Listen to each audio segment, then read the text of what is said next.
اعوذ باللہ من الشیطان الرجیم بسم اللہ الرحمن الرحیم الحمد للہ رب العالمین وصلی اللہ علی محمد وآلہ الطاہرین اللہم صل علی محمد وآل محمد وعجل فرجہ اللہم کل ولیک الحجۃ ابن الحسن صلواتک علیہ وعلی آبائہ فی هذه الساعة وفی کل ساعة ولیا وحافظا وقائدا وناصرا ودلیلا وعینا حتی تسکنہ ارضک طوعا وتمتعہ فیہا طویلا. ایک صلوات پڑھیں محمد و آل محمد. ہم ہمیشہ کی طرح اپنا سلام اور درود بھیجتے ہیں امام زمانہ کی خدمت میں حضرت معصومہ کم اور امام رضا کی خدمت میں اپنا سلام اور درود بھیجتے ہیں، اور اسی طرح حضرت اسرائیل اور حضرت اسرافیل کی بھی خدمت میں سلام بھیجتے ہیں، اور ان تمام ہستیوں سے اجازت چاہتے ہیں کہ اس سیشن میں وارد ہو سکیں. بات چل رہی تھی نفخ سور کے حوالے سے، اور آثار نفخ سور کے حوالے سے ہم بات کر رہے تھے کہ سب سے پہلا اثر نفخ سور اول کا، کہ جس میں نفخ سور کیا ہے؟ نفخ سور وہ ایونٹ ہے، وہ حادثہ ہے کہ حضرت اسرافیل علیہ السلام اس کو بجا لائیں گے، انجام دیں گے، کہ جس کے نتیجے میں تمام موجودات اس روئے زمین پر، نہ فقط اس روئے زمین پر بلکہ تمام عوالم کے اندر سب کے سب نابود ہو جائیں گے. اور پھر 40 سال کا فاصلہ آئے گا، اور اس 40 سال کے بعد نفخ سور دوم کا حادثہ حضرت اسرافیل کی جانب سے رونما ہوگا، جس کے نتیجے میں تمام موجودات زندہ ہو جائیں گے اور تمام انسان اپنے آپ کو صحرائے محشر میں پائیں گے. تو یہ نفخ سور. ہم بات کر رہے تھے کہ نفخ سور اول، کہ جس کے بعد تمام موجودات نابود ہو جائیں گے، اس کا نتیجہ کیا ہوگا، اس کے اثرات کیا ہوں گے. کہ سب سے پہلا اثر جو بیان کیا گیا تھا وہ یہ تھا کہ نفخ سور اول کے نتیجے میں تمام انسان خوف و ہراس کا شکار ہو جائیں گے. لیکن بعض انسان ایسے ہوں گے کہ جو خدا کی توفیق کے شامل حال ہوں گے، ان کو خدا کی توفیق ہوگی اور وہ خوف و ہراس کا شکار نہیں ہوں گے. ان میں سے سب سے پہلے افراد جو اس خوف میں مبتلا نہیں ہوں گے وہ معصومین علیہ السلام ہیں، اور وہ حضرات جو معصومین کی ولایت کے تحت ہوں گے. یہ وہ حضرات ہیں، یعنی مومنین اور مومنات جو واقعاً، جس کو ہم اپنی اس بازاری زبان میں پکے مومن ہوں گے، خالص مومن ہوں گے، وہ اس نفخ سور کے نتیجے میں خوف و ہراس کا شکار نہیں ہوں گے. پھر ہم نے بات کی تھی کہ وہ کیا اعمال ہو سکتے ہیں کہ انسان خوف و ہراس کا شکار نہ ہو. کہ مثلا ایک عمل کیا ذکر کیا گیا تھا، وہ یہ تھا کہ انسان معصومین کی ولایت کے تحت آ جائے. دوسرا کام جو انسان بجا لائے کہ اگر ہم اس کام کو انجام دیں تو انسان خوف و ہراس کا شکار نہیں ہوگا، وہ یہ ہے کہ اب یہاں پر لکھا ہوا تو فارسی میں حدیث بیان کر دیتا ہوں کہ کل عین باقیۃ یوم القیامہ. کچھ ایسی آنکھیں ہیں، ایسی آئیز ہیں کہ اگر ہمیں وہ آنکھیں مل جائیں تو یوم القیامہ کوئی خوف و ہراس ہمیں نہیں ہوگا. کہ وہ 3 قسم کی آنکھیں ہیں کہ کل عین باقیۃ یوم القیامہ الا ثلاث. 3 ایسی آنکھیں ہیں جو روز قیامت رو رہی ہوں گی، گریے اور زاری میں مشغول ہوں گی، سوائے 3 آنکھوں کے. عین بکت من خشیت اللہ، وہ آنکھیں جو خدا کی خشیت کی وجہ سے روتی ہیں اور گریہ اور زاری کرتی ہیں. یہ روز قیامت اس کو کوئی خوف اور ہراس نہیں ہوگا. اب بہت تفصیلات ہیں، میں نہیں جانا چاہ رہا ہوں یہاں پر. وَعَيْنًا عَنِ الْبُكَاءِ مِنْ خَوْفِكَ جَامِدَةً وَإِلَى مَا يَسُرُّهَا طَامِحَةً. اور وہ آنکھیں جو خدا کے شوق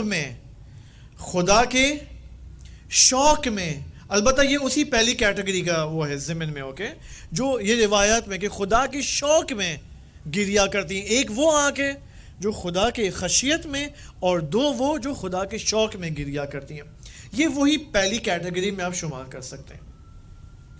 دو، عین غزت عن محارم اللہ، نامحرم کی نگاہ، نامحرم کے سامنے یہ آنکھیں اپنے آپ کو بند کر دیتی ہیں. جیسے نامحرم سامنے ہے، آنکھیں بند یا نیچے کی طرف دیکھنا. البتہ یہاں پر نامحرم کے حوالے سے کیٹیگریز ہیں. نامحرم اسی حرام ہائے الہی میں شمار ہوتی ہیں.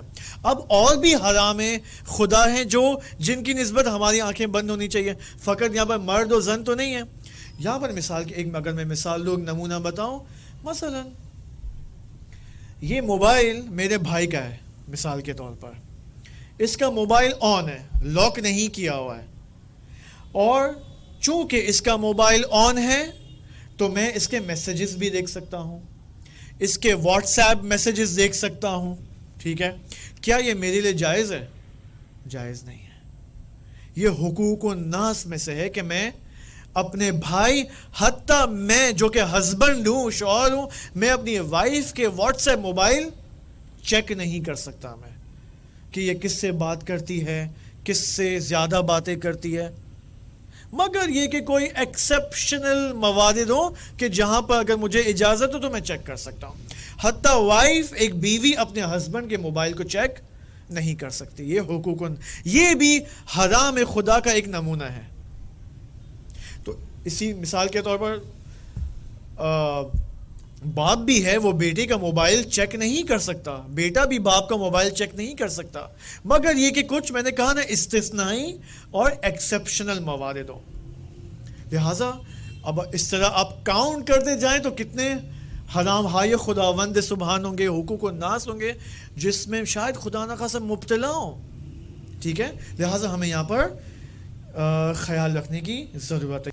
یہ کتنی آنکھیں ہوں گئی؟ دو آنکھیں ہوں گئی. تین، عین باتت ساہرۃ فی سبیل اللہ، وہ آنکھیں جو راہ خدا میں بیدار رہتی ہیں، راتوں کو سوتی نہیں ہیں. یا مثال کے طور پر ایک شخص ہے، رات کو سوتا ہے، نماز فجر سے 1 گھنٹہ پہلے، 2 گھنٹہ پہلے اٹھ جاتا ہے. اوکے، یہ وہ آنکھیں ہیں جو، پس کتنی آنکھیں ہوں گئی؟ 3 آنکھیں ہوں گئی، جو روز قیامت ان کو خوف و ہراس کا یہ شکار نہیں ہوں گے. تیسری کیٹیگری آف افراد جو نفخ سور کے نتیجے میں جو خوف و ہراس ایجاد ہوگا، یہ وہ افراد ہیں جو خوف و ہراس ان کے وجود میں نہیں ہوگا. 3، جو بزرگوں کا احترام بجا لاتے ہیں. اگر ایک بزرگ آیا ہے، ان کو سلام کرتے ہیں محفل میں. بزرگوں کا احترام جو ہم سب کو معلوم ہے. بالآخر اس کی فی الحال میں ڈیٹیل میں نہیں جانا چاہ رہا ہوں کہ نبی اکرم کی ایک حدیث ہے، البرکۃ مع اکابرکم، معاشرے میں برکت بزرگوں کی وجہ سے ہے. معاشرے میں برکت بزرگوں کے وجود کی کے توفیل ہے. بس آپ دیکھیں بزرگوں کی کتنی اہمیت ہے. لیکن انفارچونیٹلی ہمارے آج کل جو پاکستانی ڈرامے ہیں، ایک اہم چیز جو جس کے اوپر فوکس کیا جا رہا ہے وہ بزرگوں کی بے احترامی ہے. اس وقت بزرگوں کی بے احترامی شدیداً فلموں میں اور ڈراموں میں دکھائی جا رہی ہے کہ عجیب بات ہے. قائد اعظم جو کہ بزرگ ہیں، اس ملک کے بنانے والے ہیں، ان کے ملک میں جو ڈرامے بن رہے ہیں اس میں بالکل الٹ سین دکھائے جا رہے ہیں. 4، بعض قرآنی سورتوں کی تلاوت کرنا کہ قیامت کے خوف و ہراس سے انسان کو امان میں رکھ سکتی ہے. 1 سورہ دخان، اور 2 مثال کے طور پر سورہ والعصر ان الانسان لفی خسر. یہ وہ سورے ہیں جو انسان اپنی واجب اور مستحب نمازوں میں اس کو پڑھے. سورہ عصر تو چھوٹی سورہ ہے، یہ واجب نمازوں میں انسان پڑھے، خوف قیامت سے امان پا جائے گا انسان. 5، بعض مقدس خصوصاً، بلکہ یہاں تو مینشن کیا ہے روایات کے اندر کہ حرمین میں دفن ہونا. حرمین میں دفن ہونا. مثلا من مات فی احد الحرمین امن من الفزع الاکبر, جو حرمین میں مدفون ہو فزع اکبر سے محفوظ رہ جائے گا, یعنی مکہ اور مدینہ کے اندر. 6, اپنی سرکش اور انکنٹرولبل شہوت کو کنٹرول میں لانا. یہ انسان کو روز قیامت سے بچائے گا, روز قیامت میں کے خوف سے بچائے گا.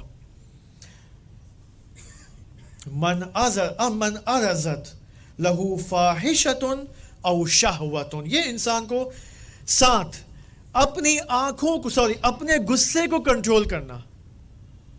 روز قیامت کے خوف سے انسان کو بچائے گا, غصے کو کنٹرول کرنا. حدیث میں دیکھیں امام باقر فرماتے علیہ السلام من کظم غیظا وهو یقدر علی امضائه حشى اللہ قلبہ امنا و ایمانا یوم القیامہ.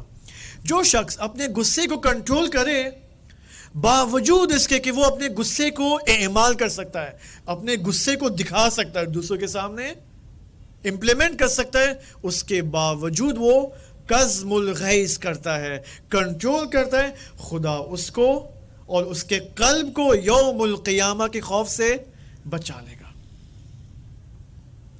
8, دوسروں کی خدمت کرنا, مومنین کی غیر مومنین کی خدمت کرنے سے انسان روز قیامت کے خوف سے بچ سکتا ہے. حتیٰ یہاں پر بعض روایات میں یہ بھی ہے کہ نہ فقط خدمت کرنا, روایت کے الفاظ دیکھیں, من ادخل علی مؤمن سرورا, کوئی کسی مومن کو خوش کرے, خوشحال کرے, فرح اللہ قلبہ یوم القیامہ, خدا روز قیامت اسے خوشحال کرے گا. کتنی خوبصورت بات ہے, کسی کو خوشحال کرنا, کسی کو ہدیہ دینا, ہدیہ دینے سے, کسی کی خدمت کرنے سے, کسی کی ہیلپ کرنے سے اسے خوشحال کرنا. ابھی مثلا ماہ رمضان ہے, یہاں پر کتنے فقیر علاقے ہوں گے ہمیں نہیں معلوم یا معلوم ہے.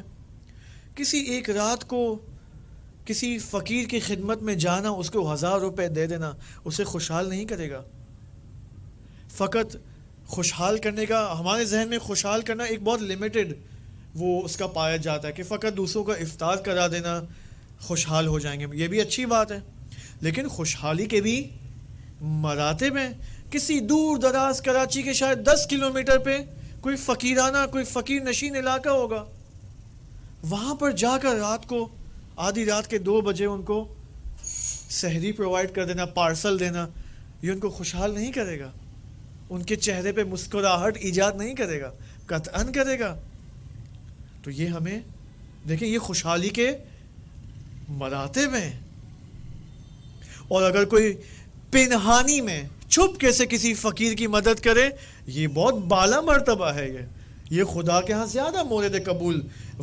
لہٰذا روایت کی تعبیر کیا ہے, ادخال سرور, ادخال سرور, کسی مومن کو, کسی مومن کے وجود میں سرور اور خوشحالی ایجاد کرنا, اس کا پورا وجود مسرور واقع ہو جائے, یہ روز قیامت اس کو خوف سے بچا سکتا ہے.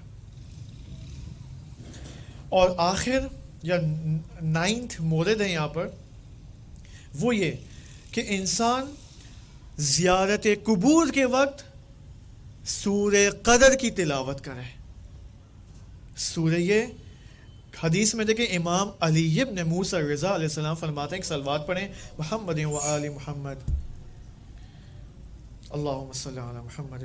امام رضا علیہ السلام فرماتے ہیں من اتا قبر اخیہ, جو اپنے بھائی کی قبر کو زیارت کرتا ہے, ثم وضع یدہ علی قبر, اور اپنی انگلیوں کو, اپنے ہاتھ کو رکھتا ہے اس کی قبر پہ, وقرأ انا انزلناہ فی لیلۃ القدر 7 مرات, 7 مرتبہ, امن یوم الفزع الاکبر, وہ روز قیامت اس فزع اکبر سے امان پا جائے گا.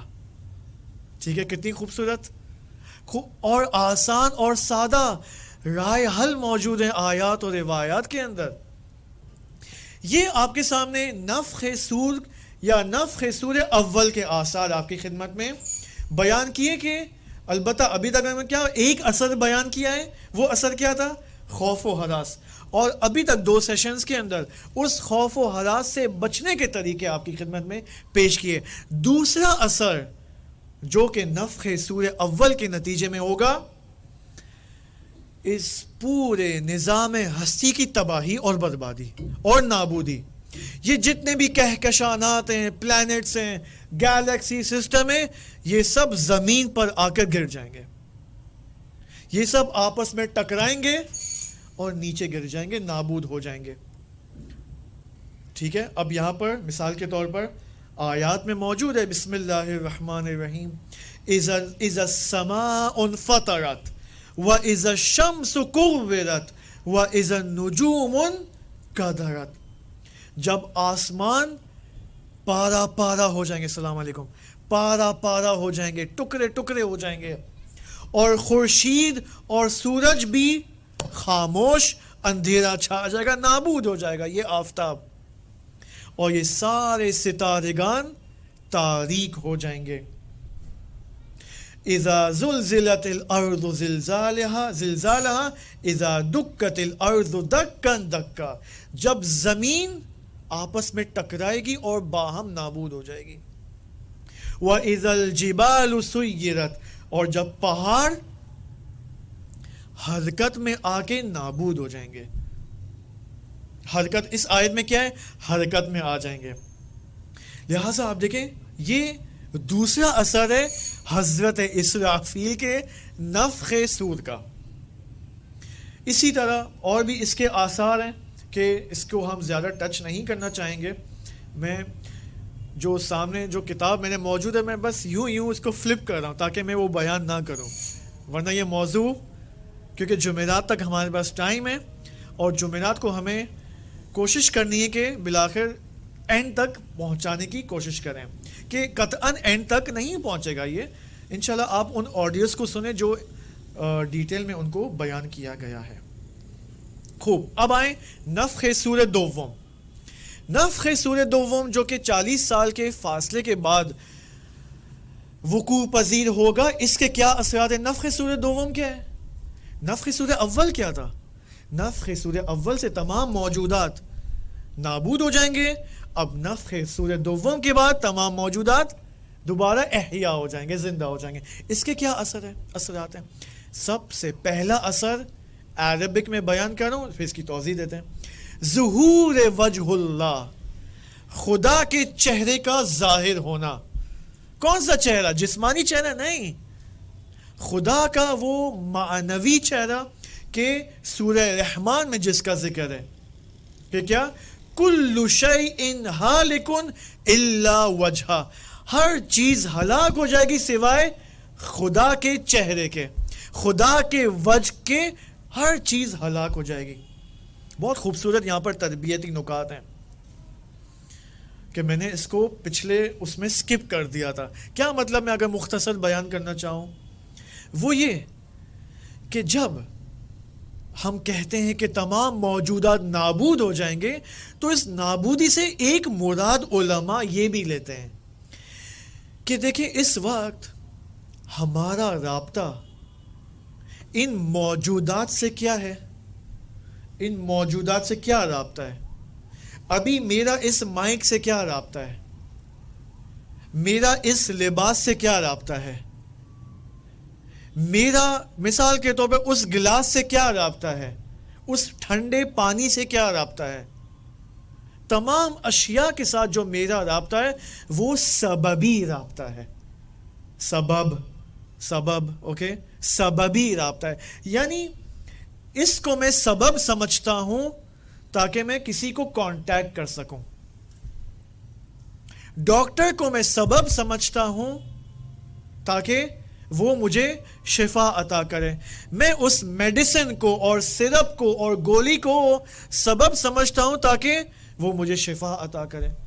میں اس گلاس کو, اس ٹھنڈے پانی کو سبب سمجھتا ہوں تاکہ وہ میری پیاس کو برطرف کر سکے. میں اس لباس کو سبب سمجھتا ہوں تاکہ یہ مجھے, میری باڈی کو اور جسم کو ڈھانپ سکے. میں اس مائک کو, اس کیمرہ کو سبب سمجھتا ہوں تاکہ اس کے ذریعے میرا یہ لیکچر آن لائن حضرات سنیں اور بعد میں اس کو میں ایڈٹ کر کے یوٹیوب پہ اپلوڈ کروں تاکہ جو دیگر کنٹریز میں افراد ہیں وہ اس کو سن سکیں. خوب, یہ سب کیا ہے؟ میرا تمام چیزوں کے ساتھ. اس وقت ہم سب کرسی پہ بیٹھے ہوئے ہیں, یہ کرسی کیا ہے؟ سبب. ٹھیک ہے, یہ ٹیبل کیا ہے؟ تاکہ اچھا ویو آ سکے. یہ جو بیک گراؤنڈ ہے یہ کیوں میں نے رکھا ہے؟ تاکہ ویڈیو میں اچھا بیک گراؤنڈ, اگرچہ ویڈیو میں ابھی بھی اچھا بیک گراؤنڈ نہیں آ رہا ہے, ٹھیک ہے, لیکن کلی طور پر یہ سب اشیاء جن کا مجھ سے تعلق ہے, وہ کیسا تعلق ہے, کس نوعیت اینڈ ٹائپ کا تعلق ہے؟ سببی تعلق ہے. اوکے, سوال, یہ سببی تعلق اچھی بات ہے, خدا نے ایجاد کیا, لیکن ایک پرابلم ہے یہاں پر. اس سببی تعلق سے ایک اعلی تعلق بھی موجود ہے, اس کو ہم کہتے ہیں استقلالی رابطہ. استقلال, مستقل ہو, ہم کہتے ہیں نا اردو میں مستقل ہونا, انڈیپینڈنٹ ہونا. کیا فرق ہے استقلالی رابطے میں اور سببی رابطے میں؟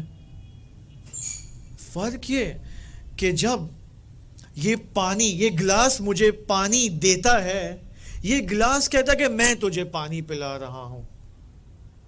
یہ میڈیسن اور دوائی مجھے چلا چلا کے کہہ رہی ہے کہ میں تجھے شفا دے رہی ہوں. اوکے, اور یہ تمام اشیاء مجھے چلا چلا کے کہہ رہی ہیں کہ میں تیری یہ ضرورت کو پورا کر رہی ہوں. جبکہ اگر ایک ان ڈیپتھ نگاہ رکھیں تو ایسی کوئی بات نہیں ہے. اصلاً یہ جھوٹ ہے, یہ حقیقت نہیں ہے. اس شے کے اندر خدا کیا فرما رہا ہے؟ کل شیء ہالک الا وجہہ. ہر چیز ہلاک ہو جائے گی سوائے اس چیز کے اندر وجہ رب. اس چیز کے اندر جو میری ایک نیڈ کو پورا کر رہا ہے, میرا اس سے سببی رابطہ ہے. خدا کہہ رہا ہے نو, یہ سببی رابطہ نفخ سور اول کے نتیجے میں نابود ہو جائے گا. جو رابطہ رہ جائے گا وہ استقلالی رابطہ ہے.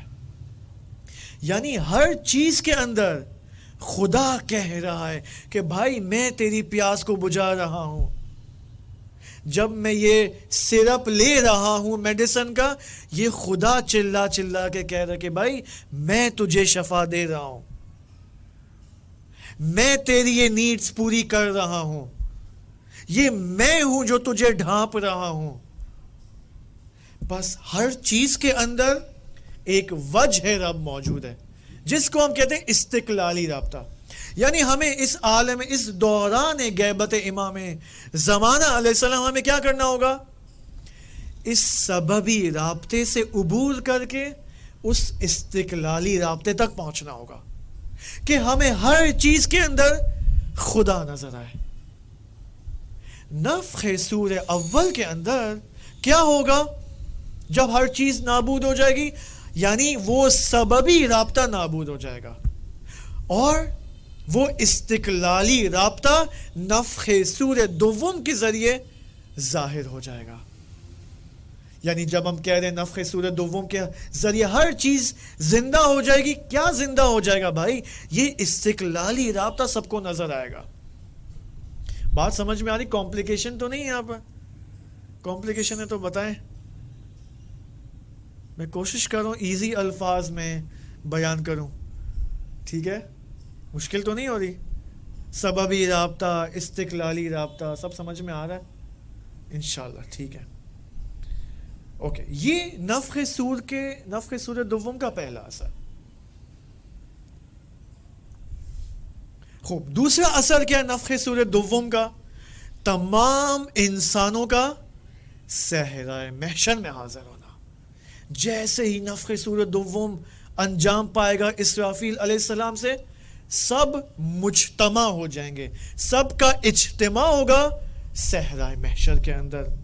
قل, اے نبی کہہ دو, ان الاولین والآخرین, اولین, اور اولین کون؟ حضرت آدم علیہ السلام کے زمانے سے لے کر والآخرین اب تک, لَمَجْمُوعُونَ إِلَى مِيقَاتِ يَوْمٍ مَعْلُوم, سب کے سب روز معلوم اور معین یعنی قیامت کے دن جمع ہو جائیں گے. یوم یجمعکم لیوم الجمع, سب اس دن جمع ہو جائیں گے جس کو یوم الجمع کہا جاتا ہے, یوم التغابن کہا جاتا ہے نا قرآن میں ایک سورہ یہ تغابن یعنی حسرت اور پشیمانی کا دن. اس دن سب جمع ہو جائیں گے. لہذا اب یہاں پر ایک مکمل بحث پائی جاتی ہے, وہ یہ کہ سب اپنے اپنے اماموں کے ساتھ جمع ہوں گے, کہ یہاں سے قیامت کا ایک اہم تعلق مہدویت سے بنتا ہے, کہ جس کو ہم سکپ کرنے والے ہیں. اوکے, کہ وہ تعلق کیا ہے مہدویت کے ساتھ, کہ اس کو ہم سکپ کریں گے. یہاں میں اپنا لیپ ٹاپ بند کر رہا ہوں, 2 کتابیں الحمدللہ موت و معاد کے حوالے سے ہم نے ختم کی. اب تیسری کتاب ہم شروع کریں گے, یعنی قیامت, محشر, پل صراط, نامہ عمل. کہ پل صراط کیا ہے؟ اوکے, شروع کریں. اوکے, ایک صلوات پڑھیں محمد وعلی محمد. البتہ لیپ ٹاپ بند نہیں کرنا چاہیے کیونکہ زوم والے بیچارے محروم ہو جائیں گے. ٹھیک ہے, مجھے 1 منٹ کا بریک لے دیں, اگر کوئی سوال ہے تو کریں جب تک میں یہ دوبارہ سیٹنگز کو انجام دے دوں. اس سے پہلے کہ ہم پل صراط کے موضوع میں وارد ہوں, ہم اجازت لیں گے امام زمانہ سے, حضرت معصومہ سے اور امام رضا علیہ السلام سے. خوب محشر. جی, خود علماء بھی اس بارے میں کنفیوزڈ ہیں. علماء کے ہاں بھی ایک یقینی رائے نہیں ہے کہ یہ 40 سال کا وقفہ کیوں ہوگا. البتہ جو ایکسپرٹ ہیں ان مباحث کے, انہوں نے شاید اپنی عرفانی بحث کے اندر شاید اس کو بیان کیا ہے, یعنی جو علم عرفان کے ماہرین ہیں اور علم فلسفہ کے, انہوں نے اس کو ڈیٹیل میں بیان کیا ہے.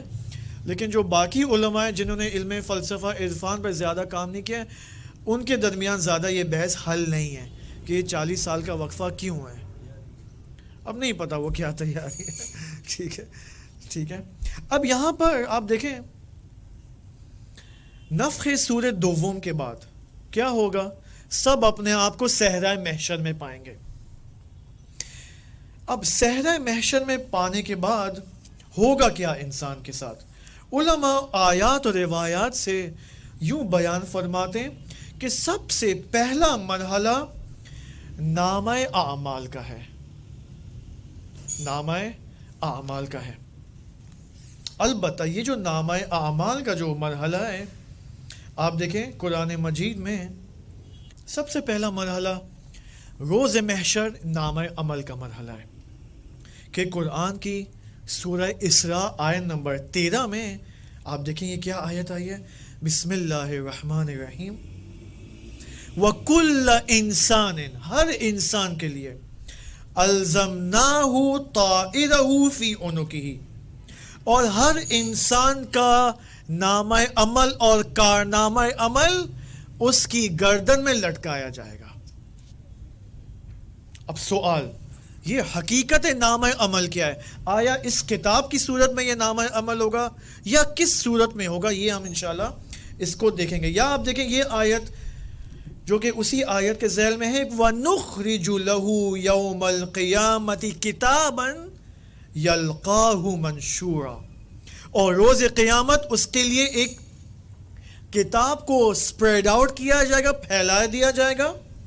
ٹھیک ہے, اور وہاں سے جو ہے وہ ایک ایسی کتاب ہوگی جو کہ گشادہ ہوگی انسان کے سامنے. اب یہاں پر ہوگا کیا؟ نامہ عمل سے کیا مراد ہے, کتاب کیا ہے, دیکھنا چاہیں گے. اس موقع پر جب وہ نامہ عمل اس کو دیا جائے گا، پل صراط کو، یا یوں کہوں جہنم کو حاضر کیا جائے گا. جہنم کو حاضر کیا جائے گا. اب یہ جہنم کیا ہے کہ اس کو حاضر کیا جائے گا؟ اب جب جہنم کو حاضر کیا جائے گا تو قرآن کی آیت میں ہے، سورہ مریم آیت نمبر 71. یہ آیت بہت خطرناک آیت ہے، کوئی غلط نتیجہ نہ لیں، تھوڑا حوصلے کے ساتھ سنیں، ٹھیک ہے. وَإِن مِّنكُمْ إِلَّا وَارِدُهَا، کوئی انسان نہیں ہے مگر یہ کہ اس پل صراط میں اور اس جہنم میں حاضر ہوگا اور وارد کیا جائے گا. کوئی انسان نہیں مگر یہ کہ سب اس جہنم میں وارد ہوں گے. آیا خدا یہاں کسی کو استثناء کر رہا ہے؟ کسی کو استثناء، کسی کو باہر نہیں، ہر انسان از اول خلقت آدم الی یوم القیامہ سب کے سب جہنم میں وارد ہوں گے. اب جو نیک انسان آپ کے ذہن میں آتے ہیں ان کے تمام عالی مراتب کے ساتھ آپ ان کو شامل کر سکتے ہیں. علماء، مجتہدین، مؤمنین، مؤمنات، پاک مؤمنین، ناپاک جو گناہ آلود مؤمنین ہیں، سب کے سب کیا ہوں گے؟ جہنم میں وارد ہوں گے. لیکن جہنم میں وارد ہونے سے کیا مراد ہے، یہ دیکھنے کی ضرورت ہے. یہ دیکھنے کی، آیا جہنم میں وارد ہونے سے یہ مراد ہے کہ جہنم کی آگ بھی اسے لگے گی یا نہیں لگے گی، یہ اب دیکھنے کی ضرورت ہے. لہٰذا میں کہہ رہا ہوں نتیجہ یہاں پر ابھی نہیں لیں، لہٰذا یہ ہمیں دیکھنے کی ضرورت ہے. اس کے بعد یہ جو پل صراط ہے، یہ پل صراط جہنم کے اوپر ہوگا، جہنم کے اندر نہیں ہوگا، بلکہ کہاں ہوگا؟ جہنم کے اوپر ہوگا. اور جتنے بھی انسان ہوں گے ان تمام کو پل صراط سے گزرنا ہوگا. اور پل صراط سے گزرنے کے بعد خوب پل صراط میں کیا ہے، پل صراط کے اوپر کیا ہے؟ 50 سٹیشنز ہوں گے. توحید کا سٹیشن ہے، ولایت کا سٹیشن ہے، نماز کا ہے، خمس کا ہے، حلال روزی، حرام روزی، ان سب کے سٹیشنز، حقوق الناس کے سٹیشنز ہوں گے، حقوق اللہ کے سٹیشنز ہوں گے. بالآخر ایک انسان ہے جو ان تمام سٹیشنز کو کراس کرتا ہے اور اس کا نتیجہ یہ ہوتا ہے کہ وہ جنتی انسان ہوتا ہے. جنتی انسان ہو، جہنمی انسان ہو، بالآخر اس کو پل صراط سے جو کہ جہنم کے اوپر ہے اس سے گزرنا ہے. بات واضح ہے یہاں تک؟ ٹھیک ہے. جنت میں بھی اگر جانا ہے تو جہنم سے گزر کے جانا ہوگا. ٹھیک ہے. اب وہ کیا کیفیت ہے جہنم سے گزرنے کی، وہ انشاءاللہ بیان کریں گے. دعا کریں کہ میں اس کو سکپ نہ کروں غلطی سے. ٹھیک ہے. سوال اب یہاں پر ایک اور بات ہے کہ پل صراط کے اوپر ہم نے کہا 50 سٹیشنز ہیں، رائٹ؟ یہ جو 50 سٹیشن ہیں، مثال کے طور پر مجھے کہا جاتا ہے کہ اے آغا ہانی آپ کو نماز کے سٹیشن پہ رکنا ہے. سوال کتنا رکنا ہے مجھے؟ زیادہ سے زیادہ 1000 سال، کم سے کم 4 رکعت نماز کی مقدار کے مطابق. یہ کم سے کم ہے، وہ زیادہ سے زیادہ ہے. کیا کرائٹیریا ہے کہ میرے عمل کی خالصی اور ناخالصی کتنی ہے؟ یہ وہ چیز ہے خالصی اور ناخالصی عمل کہ جو تعین کرے گی کہ مجھے کتنا حساب و کتاب دینا، کتنا رکنا ہوگا مجھے. میرے وجود میں جو ایمان ہے وہ کتنا خالص ایمان ہے اور کتنا ناخالص ہے، یہ تعین کرے گا کہ مجھے پل صراط کے مختلف سٹیشنز پر کتنا رکنا ہوگا. ٹھیک ہے. یہ پل صراط کی بات. پل صراط اب انشاءاللہ مزید ڈیٹیل میں بیان کریں گے. لہٰذا یہاں پر افراد موجود ہیں، کچھ افراد ایسے ہیں جو بے حساب و کتاب صراط میں ان سے کوئی حساب و کتاب نہیں لیا جائے گا، سیدھا جہنم. اور کچھ ایسے افراد ہیں جو بے حساب و کتاب جنت میں چلے جائیں گے. مثال کے طور پر آپ دیکھیں وَأَمَّا مَنْ أُوتِيَ كِتَابَهُ وَرَاءَ ظَهْرِهِ فَسَوْفَ يَدْعُو ثُبُورًا وَيَصْلَىٰ سَعِيرًا، اور وہ افراد جن کا نامہ عمل یا کارنامہ عمل ان کے پشت سے دیا جائے گا، یہ افراد ان کو سیدھا آتش جہنم میں پھینکا جائے گا. یعنی ان کا کوئی میزان عمل نہیں ہے، کوئی کتاب عمل نہیں ہے، کچھ بھی نہیں، سیدھا جہنم کے اندر. یعنی جنت کے اصل لائق ہی نہیں ہے یہ لوگ. نبی اکرم صلی اللہ علیہ وآلہ وسلم فرماتے ہیں ان اللہ عز وجل یحاسب کل خلق، خداوند عز وجل ہر انسان کا، ہر موجود کا حساب و کتاب لے گا، الا من اشرک باللہ، مگر یہ کہ وہ مشرک ہوگا، فإنہ لا یحاسب، اس کا کوئی حساب و کتاب، شرک کرنے والے افراد کو کوئی حساب و کتاب نہیں ہوگا. وَيُؤْمَرُ بِهِنَّ إِلَى النَّارِ، اور یہ سیدھا جہنم میں ڈالے جائیں گے. امام سجاد علیہ السلام بہار کے اندر جلد نمبر 7 صفحہ نمبر 250 یا اسی طرح تحف العقول صفحہ نمبر 251 میں امام سجاد کی روایت دیکھیں، اعلموا عباد اللہ، بندگان خدا جان لو. ہم بندگان خدا ہے یا نہیں ہے؟ تو بس یہ خطاب کس کے لیے ہے؟ ہمارے لیے بھی ہے. جان لو ان اہل الشرک لا تنصب لهم الموازین، اہل شرک کے لیے کوئی میزان عمل نہیں رکھا جائے گا، ان کا عمل کسی چیز پر تولا نہیں جائے گا. ولا تنشر لهم الدواوین وانما یحشرون الى جہنم زمرا، ان کے لیے کوئی وزن نہیں ہے، کوئی میزان عمل نہیں ہے، بلکہ بے حساب و کتاب سیدھا جہنم میں ڈالے جائیں گے. وَإِنَّمَا نُصِبَ الْمَوَازِينَ وَتُنشَرُ الدَّوَاوِينَ لِأَهْلِ الْإِسْلَامِ، فقط اہل اسلام ہیں کہ جن کے لیے موازین ہے، حساب و کتاب ہے اور میزان عمل ہے، فقط مسلمانوں کے لیے ہے. یہ کون افراد ہو گئے؟ جو بے حساب و کتاب جہنم میں ڈالے جائیں گے.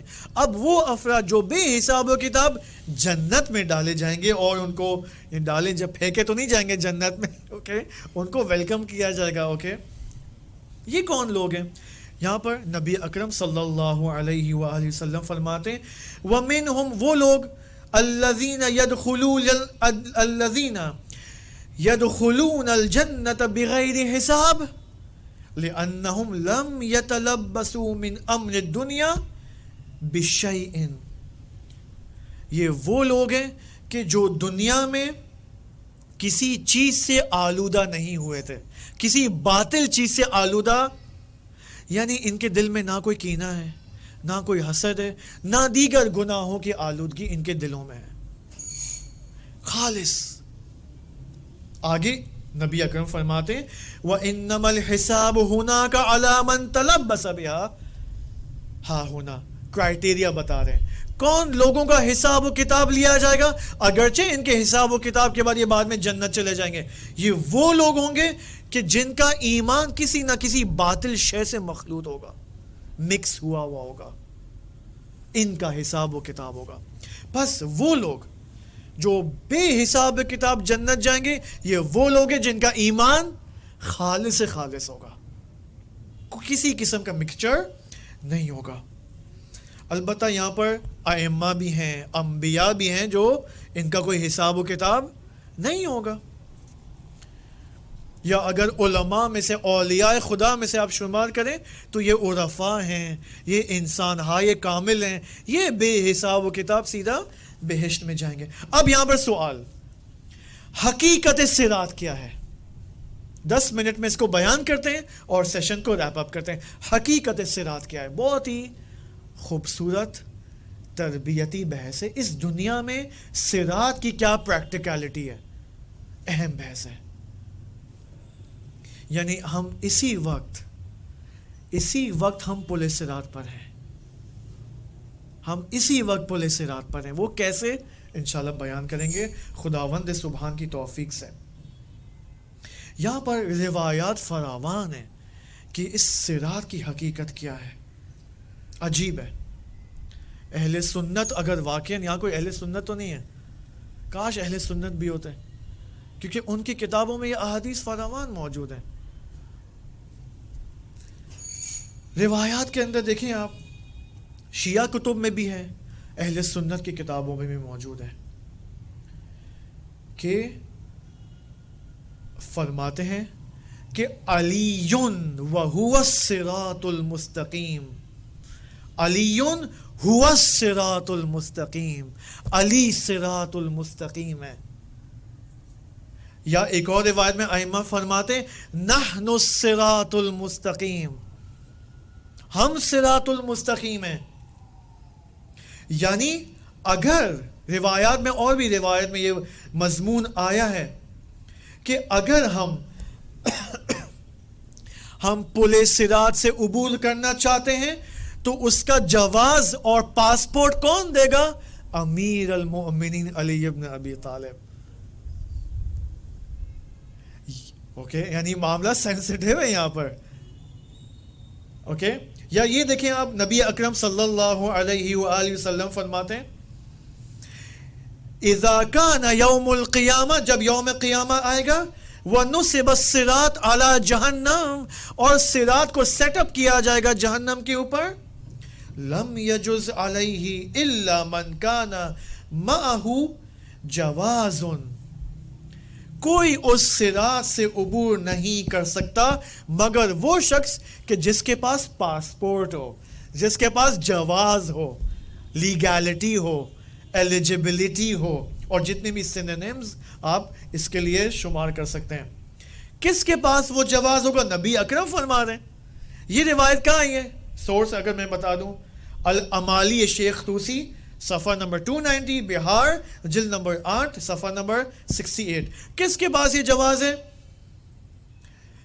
الا من کان معه جواز فیہ ولایت علی ابن ابی طالب، پل صراط سے گزرنے کے لیے ولایت امیر المؤمنین کا جواز آپ کو ہونا چاہیے. اس کے بغیر انسان عبور نہیں کر سکتا. اب یہاں پر ماشاءاللہ روایتیں موجود ہیں کہ پل صراط پر امیر المومنین حاضر ہوں گے وہاں پر، تاکہ ہمیں جواز فراہم کر سکے، تاکہ آگے گزر سکے. پھر آگے جو مواقف ہوں گے، موقف سٹیشنز ہوں گے، تمام سٹیشنز میں 14 معصومین موجود ہوں گے کہ انشاءاللہ ذکر کریں گے. خود حساب لینے والے خود 14 معصومین ہیں. ائمہ ہدا علیہ السلام حساب و کتاب لیں گے. اب جو صراط کا میں نے آپ کو توقف بتا دیا کہ صراط میں زیادہ سے زیادہ ہر اسٹیشن پہ کتنا رکا جائے گا، مجھے بتائیں آپ جی.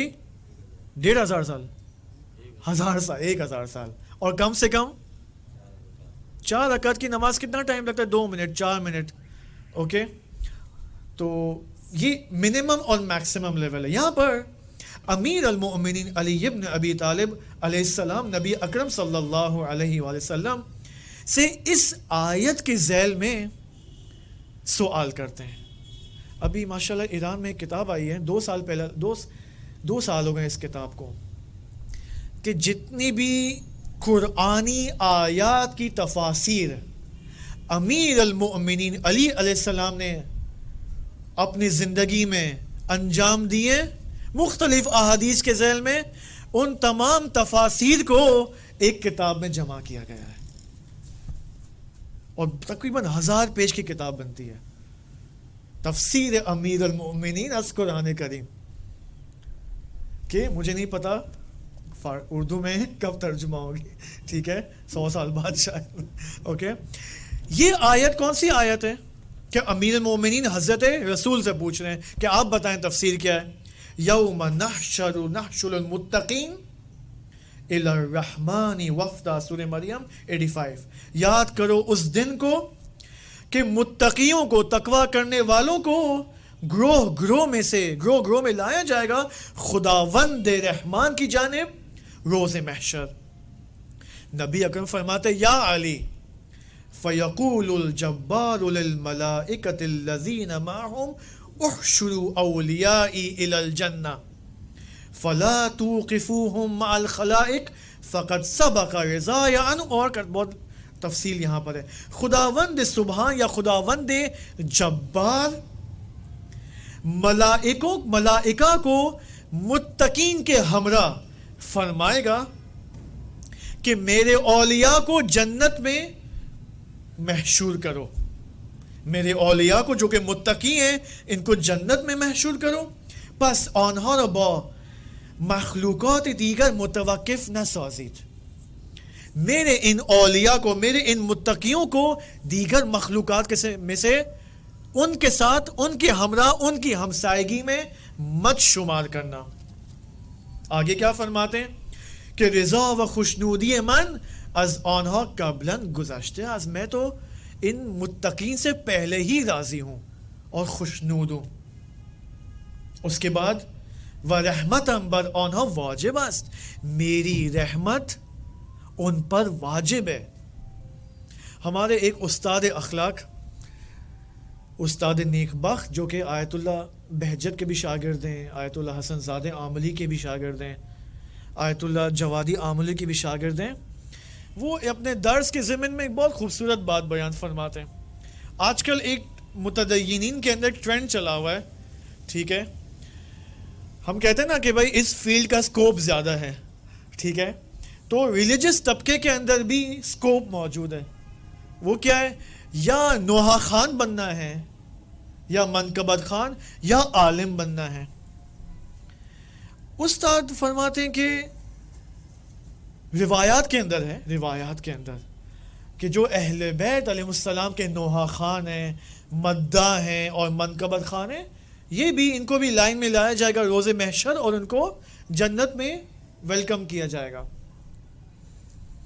لیکن علماء کا کیس جدا گانا ہے.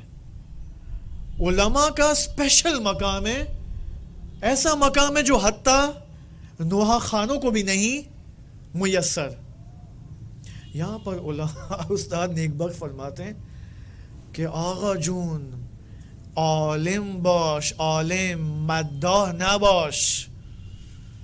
نوحہ خان بہت سارے موجود ہیں لائن میں، لیکن عالم حضرات کم ہے. عالم بنو، عالم، کیونکہ جنت میں ایک ایسا مقام ہے جہاں پر فقط علماء ہوں گے اور خدا کی اسپیشل نگاہ ہوگی ان علماء کی نسبت. منداحوں کو وہ نگاہ خداوند نصیب نہیں ہوگی. تو یہ استاد فرماتے ہیں کہ بھائی عالم بنو، عالم. آج کل تو یہ بھی ٹرینڈ چلا کہ بعض علماء بھی نوحہ خان بننے میں وہ لگے ہوئے ہیں، عالم بھی نوحہ خان میں تبدیل ہو رہے ہیں. نہیں پتا کیا وجہ ہے. آپ دیکھیں عالم کا مقام اپنی جگہ محفوظ ہے، عالی مقام. نوحہ خان کا مقام اپنی جگہ محفوظ ہے. بالآخر مقام کسی کا اوپر ہے، مقام کسی کا نیچے ہے. کیونکہ دیکھیں روایات میں موجود ہے جنت میں سارے لوگ، سارے افراد جنت میں معصومین کے ہمسائے ہوں گے، سب معصومین کے نیبرز ہوں گے. لیکن اس ہمسائیگی کے بھی مراتب ہیں. اس ہمسائیگی کے بھی حتیٰ بعض ایسے عالی مراتب ہیں کہ بعض لوگ مومنین امام حسین علیہ السلام کو اپنے گھر دعوت دے سکتے ہیں کھانا کھانے کے اوپر، ٹھیک ہے. بعض ایسے نچلے مراتب کی ہمسائیگی میں کہ شاید وہ دعوت نہ دے پائیں. تو ہمسائیگی کے بھی مراتب ہیں یہاں پر. ان مراتب کا ہمیں قائل ہونا چاہیے. انشاءاللہ خداوند سبحان ہمیں توفیق عطا فرمائے کہ ہم روز محشر اولیاء خدا کے سامنے، انبیاء کے سامنے، اہل البیت کے سامنے، علماء کے سامنے، شہداء اور صلحاء کے سامنے رسوا نہ ہوں. آمین نہیں کہنا چاہیے؟ خداوند سبحان سے دعا ہے کہ خدایا ہماری عاقبت بخیر فرما. جو حاضرین کے مرحومین ہیں خدایا ان سب کی مغفرت فرما. انشاءاللہ کل کے سیشن سے ہم محشر کو دیکھیں گے کہ محشر کی کیا خصوصیات ہیں اور کوشش کریں گے زیادہ ڈیٹیل میں جانے کی کوشش نہ کریں. کیفیت اعمال، نامہ اعمال، کتاب اعمال، میزان اعمال، یہ سب کیا ہے، حقیقت صراط کو مزید دیکھنے کی انشاءاللہ کوشش کریں گے آپ سب کے موٹیویشن سے اور امام زمانہ کی دعاؤں سے. والسلام علیکم ورحمۃ اللہ وبرکاتہ.